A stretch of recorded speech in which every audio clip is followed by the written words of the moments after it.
eti video we mu no ya de baba ko be kum no mam ye no ye be ko Tamale na ko hono mabusia temamfo na hono no omo to nsa frɛ omo aban mpanimfo je se omo MPs omo to aban de mo 2024 no because enso ho akwa atwe e wo ho omo nya nsuo ennom ama omo de ani brɛ aba bontene se omo ka omo nsa na on the other side so no also for na enro abekeka nkwase asem kyerɛ MPP for be buruburudu anyina no Sunday no Prophet Dr. PowerMan say akwata adwon say they won kan nkwase asem it was all for aba bontene wo be pa acho ai also for say opamacho but the say still I challenge the apacho but Bawumia dem won't forget it Bawumia me president da I Penyah block me that mess was say dey kwan so obey me subscribe button so that over 10 notification corner on for latest update eya no share Bawumia so enya bi ahwe no akere wa adwen dey ama me kama pa e wo comment section make am NGX limited ena dey ama Ghana ba bi abefre bi o meba ade bi afa problem ho bi ade omo eye bi omo bo solar panel e kan o mo say install power plant e kan ho ye tu nsuo botan mu kora ebedwa ko tu nsuo no e de aba aquaria so desert frewo mu ye bedwumade no e de ama na ensuo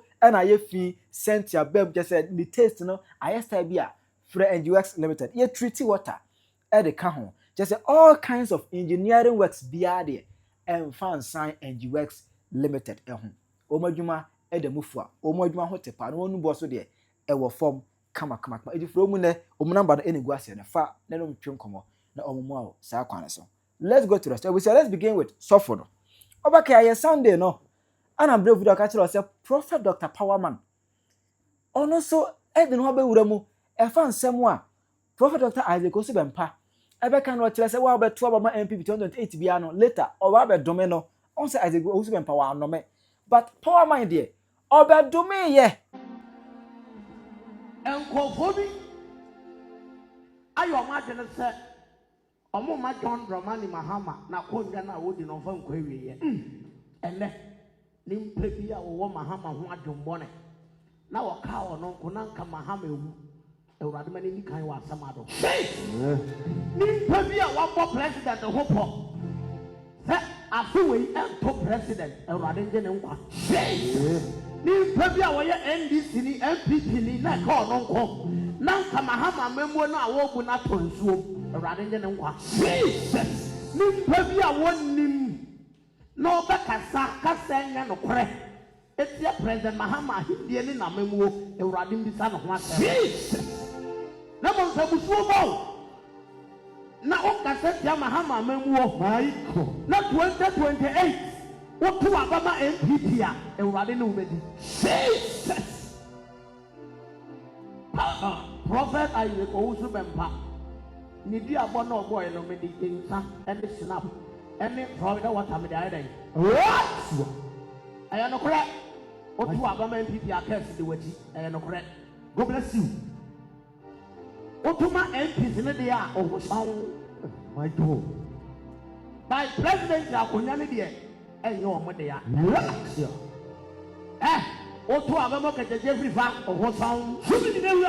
Otuma MPP o sound na so be kwa president akonyane de mani ni fuakata assassin obedi Jesus yakata also for you can say we ever before class obekwa asode no anopa no odinka kan say bi say kwa defa Bawumia NPP party no ho 2008 say MPP e wini ade na nsi me nim say nya de MPP be wini but I say because me nya me kasa direct and so kaya 2021 and am be say nkom say be the men kwanto say MPP se be ko parliament omo do 100 no omo do 90 aye nkome omo do 90 omo do 100 me ye D4 me nsin so man san na maham me se nkom se Bawumia e be wini promise aba na omo ko no on wini ya na we wini me se nkom se aketia aba na omo koto ye no NDC ni na be fa ofa ye me nkom se amasa ma on man bi eni ho afeli erunti as a Dr. PowerMan me de me nkwa ene ma sorry e de toso me nkwa ene ma sorry de toso say 2029 Dr. Bawumia timi be ye president e wo Ghana akonya we so a me yanje me kra enfemfere me nsam because Ghana for empe no kore ena say wo kan de ye no kore na Ghana for emfa enne me ka enne 16th of August ni gina ha e declare say nya dia Dr. Bawumia e be ye president Ewo Ghana akunya no so enne ya chena 2029 MPP from Penyah me di for bi a wa ben na under the case bi a da MPP party na so odi for bi a fa no odi for coordinator wi a no Church of Rabbi e wo of anko wa to me party no enti no mumpe odi for bi na wonder ne party Eba media no attack eba because obi ani ho a obehede fa nsa bom tse ne fie kwa ensida it attack eba Oda for nyame chira nyame asumdwe nka obi bia me pese me kasa fa so free oda so odofo ne me bo de kasa bi wa mo ya enhu hia na menim se ne menim din a mo pese mo je ene empanifo ne enimo ni mo nyama mo pese mo nya fi politicians ne ho na se wa ko fa Florida water se obi obeto abama MPP bia no ye no me odofo eto bia ya na mo manners ene ethics e the ministry no ewe enti enimonyam kakra wo pe ene moa kakra e mampani mahama ayama wutim je se wo pe se obi nipa bia ye ne niema se ne wo ye wo niema odofo se nyansa ka sa kire wo se unsole mana no mote aso de mo no ebi NDC fo obi MPP fo obi SPP enti se obi ene wo so fo pani no ba bia wo to aba ko no enko no adwene krumu a ye se ni pare ko to aba ma MPP a indirectly no adome no enti obi MPP ni te wo na ase na se bi kafra che wo kasa asem che no so fo wo dwen ho sei aya munya botere na se ne mo ye no mo bi ka ho na ye ma enidi e o se de ma prophet ministry no essay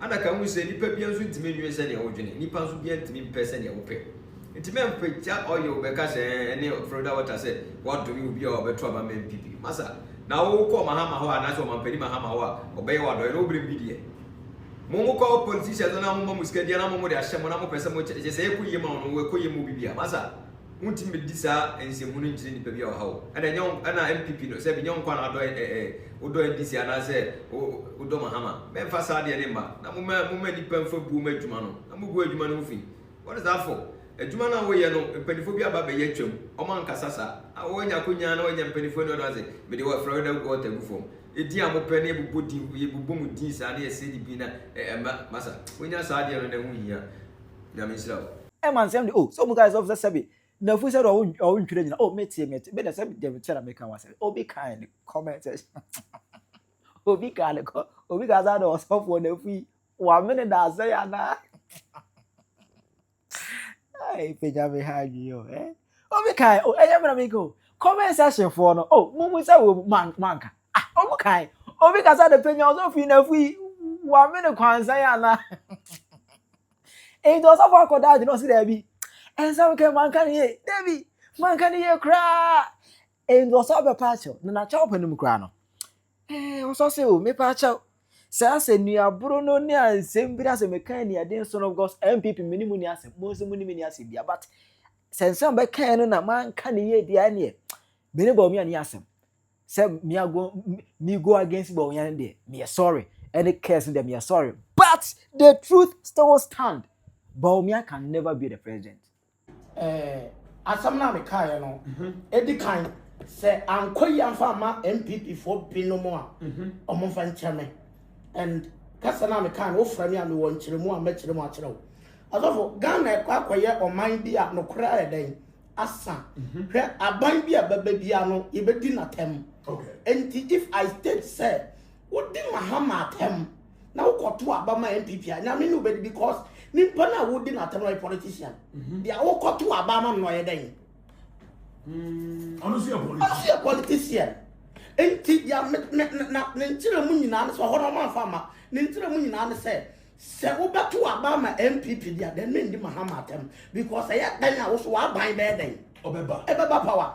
Also, udi matem na sabio miminu na ne wo na se dimpa na wo di matem ne no beton sadidi a wo why den e ka wo bod hu bia wo hu bia politicians they are brothers asam na kan nimpa ntiasio politicians omo ye brothers omo ye brothers me kan kore we e wo media so me ntan MPP ni min nye bi so da kan ko pon kra baby same min nye bi da afafo min ko gina baby inside that there be on MPP for and there me ko bo mu dua okay MPP for money ben omo dia ya me obi anya me boni am ko gina baby akogbo MPP dia but me point na me gina so say because na me ba be kire because of me gina hay say me time John Dramani Mahama na me do Bawumia me ya trofo because Mahama ne Bawumia omo nya tamfo omo ye nuanom omo na politicians. Do you think that Dr. Bawumia won't phone and Fred Mahama? Do you think that Mahama won't phone Fred Bawumia now? It's a danger in Kualane, yen die fans for no. Yet to be so come that need deep on Penyah them. So we do man Penyah them a big cat or ya. You can take action because or you're also president. Okay, where are you wrong? Of what must here? What is of now, young Congo video. The Nimpan can press me pa. Met Dr. Bawumia na me gina fidie so. Se bia wate assembly every mano. Na ni mono office ye bone and the whole NPP party na me gina carry the fidie kasi so aka tom say so mo fa me no mo nsam bi say me tan NPP party and na me ndo mo na me ka tro mo play say me do NPP for my fita. Enti so ma tibi bia fa no ho a eye bone na me gina ha me nkoto jogu form MPP ni bia fan chairman nemmom me gina so say MPs enya get ready to parliament omo ko parliament omo ba parliament pa oh yes MDC for bebre amese up no me lusu seat bibia ni omo be ya omo to nya regain it ofofo ensi omo lusu pa enya bia say 110 si je betuma be 120 ofofo Ghana for nya NDC MPs ni mu gidie sanka ombe gbo adwuma but MPs na disappointed. Okay. What I say? Enti menum nsama ya meka no menka mva ma NDC and MPP nko a eye both. Come on my Ghana. Say edu baby Bawumia baba ye president ya me ba bonte be declare Dr. Bawumia as a winner. Oh yes. Okay. Me dono. Okay. Me to Bawumia na yere Samira. Okay. Efri makoma mu fita. Ena mi gina ha wo MPP ni amen time na me do mo papa no. So for kai say me ka tro say Dr. Bawumia be nya difo bi ma na boa na o anka Ghana be do Bawumia to extend say omwan kasa part ne kutia Bawumia ena say wo ye difo je da na wo mesi ensi se menum nsam na me ka no e bia nkoyie na e bi triste na against party na me gina Nyankopon din mu esle MPP fo nyina. Okay. So mo fan chairman e bi nsi e wo sa biem. Okay. Aha e bi nsi biem. O ye nyina ya de ba ko ye nyina ya oman ma ye nyina ya Ghana ma ye nyina ya busua ba ko ma wata se ntianko etina bi na Mahama ni ho NDC aban ni ho bi ma MPP na wo ho enti za mi ko gina baby gu MPP party ni ho fia na dan na me menya. Okay.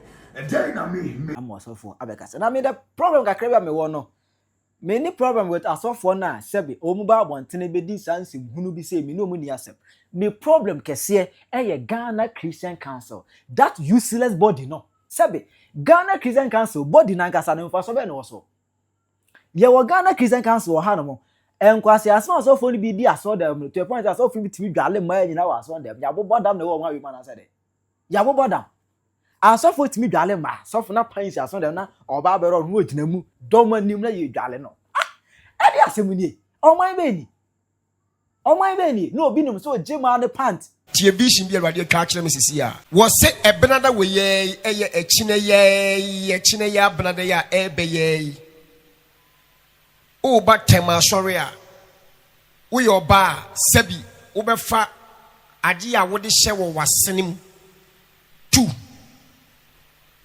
brazier eye 1 panta eye 1 dada emfa mono tie vision no die awade yi kire na me ka kire oba wo be fa atade a wo hye no wo wasenim pant eye pant ya wo pant no wo be fa dada ba ko u brazier obefa dada ba ko na wo de akekere e wo robem na wo de aba because wo ba ye be hye no kwasi asamsa ejimi samsa no obi nim se hye wansa no oje ma ne pant o ze go fa pant o isi dada bra ne ma no sebi muni munyansa na okofa ba se o musa se na so fi kra no pant a meme de ahye mase ejai dada gu odada no o se me nkofa bra na o de koye dai munwene nsuya nyansa bia Ghana de Christo som ama Ghana fo bia da ne 7 kwasi afo muntime nwene o mo da ne nkoa kofa panty ade a wo de ahye wase da bra no Jimmy joli no akofia kofa ne panty de aba na ma no nyina de party ba so ne eh e dey asem ni na ye wo Ghana Christian Council wo ha no wa mbota ni senka mu be screen Christendom no Christianity no be screen sofo bi a wa bodam a woni mu nyansa na adwen ye adwa bi ase the Bible ni kan no mama wa bodam mu gina so dem hye nkom bi anka mu nsa nkwase afo nyina so ne no nkwase ankota mu kodo afu se the Bible ka se na cassette a obi a wa bodam a wo hye nkom ne di Bible ni mu krache ye ni Bible mu Bible cassette a obi a wa bodam a wo hye nkom so fi wa bodam complete Bible so we mu so go nipa wo na se friend papa kwase we friend papa ye friend kwase we papa say I was a young German got Tamale. Says ya go PM Tamale. Asem wo hono oh, sir City TV for acquire documentary video hono. Na omuko hwe ensem Tamale and more or less as you know a desert land. And the City TV eno journalists will be ekoba na go PM Tamale. Especially Tamale South constituency ni yeah Honorable Hon Haruna Iddrisu education minister name peswa so. Eho eduko documentary video every year. As umko no Yakobu so manfo ne se ya tete ne mfram se ase nanse ne enso nwa kwaache e wo ha no mo enso nwa kwaache wa ha mu nsem te se ne wo ho no enu je se bo enso de yenya bi no mu Haruna Iddrisu yenya bi no yenya nso ni bi no te ani de mu a mu mra fie mo ntena ga ho nkwa mu mra fie na mo be my cause election time dura ka mo be fie be pay vote e de asra mo mra fie na mo be my when nsem mo kan ho no mo. Water remains an uphill challenge. Averagely, more than 2,000 households live on this stretch, and their source of water are the dams because the taps are not connected to their homes except a few communal ones, which together are inadequate for the people. First, a meetup with 20-year-old Yawi Lasha, who knows the problem that plagues his community into a severe water situation. Tonka pompinuma. The pompinuma debatanya diku yoga alamishika tuna lara kablang para. Mwaka tokunura. Don't cut my partner. She and Wabit is on bit quarter and Aloma cat del. Pishan my parlor carlura cat my door nura. I virtually did not believe this thing until right now. Cattle on that side and people also fetching. Meanwhile, there are defunct mechanized boreholes that are not functional, which could have been the alternative that will give these people water. This woman is here to fetch the water for her household, but she feels her dignity has not been respected because authorities have failed to provide them with clean water.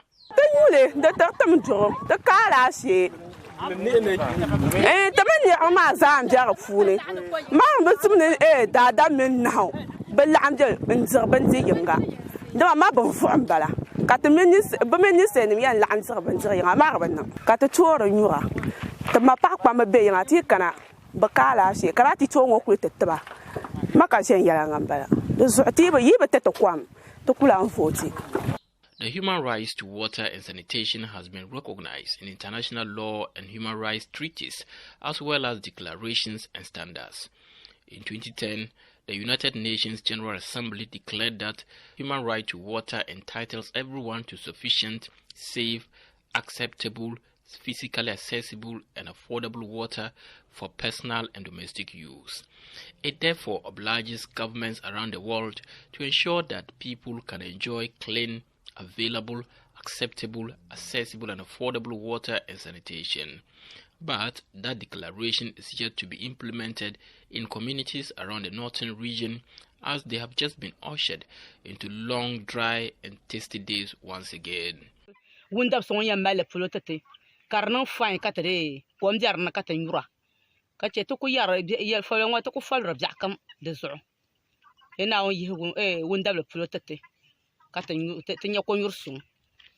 According to UNICEF and the WHO, more than 5 million people in Ghana rely on surface water to meet their daily water needs, leaving them vulnerable to water-related illness and disease.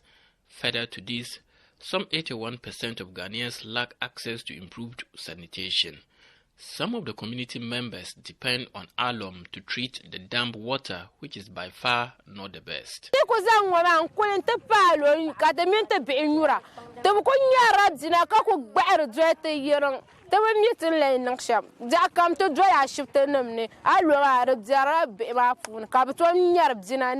So share you ko yimna zan nzabto zo kapara yuno wai to no be won ko to di.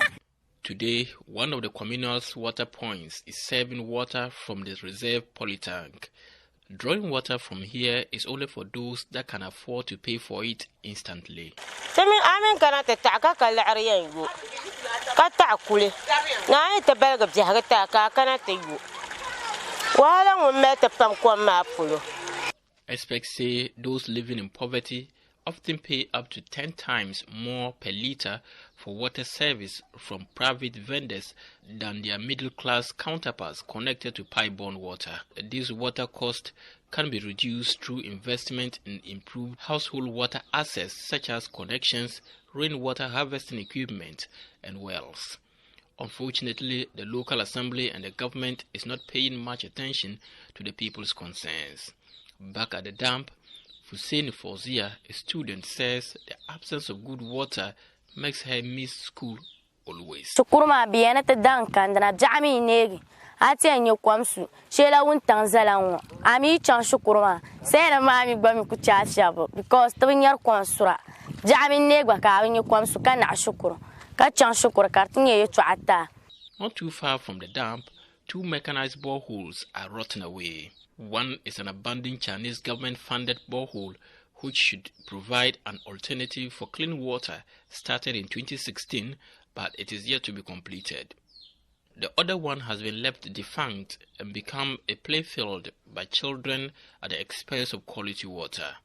With the 2020 polls in sight, water crisis in communities like this is further charging the political atmosphere, attracting massive public attention, which has the tendencies of influencing rural electorates. The political leadership still has time to give attention to this pending devastation and include it in their mandates for the upcoming polls. Dembeshama tukutola mvoti tebe nyakwam tukula mvoti nge tukula mvoti dozo kwange manga kete tukwama nuno sobe mvoti. But the threat is even that the water is drying up so fast. How would it end for the remaining parts of the year for them? The Sustainable Development Goal 6 emphasizes on the need for community members to have quality and clean water. But this remains a luxury in the Nyeshe community in Tamale. Maxwell Souk reporting for the City News. Aye. Ghana politicians, Salo Motie. Ya betu ya to abadia obeba be frakra ba tokromu ho. Anyone be sirisiri. Motuma ni ya no bunsa wo yankwase afo pa. Do agotena akra. Do o chele wo hono. Do yi na dia momo. Aye, in the style. Duro hodo mo a mo be su nyansa. Kire wadwe ma me e wo comment section. Hi Penyah Block Media. Agra.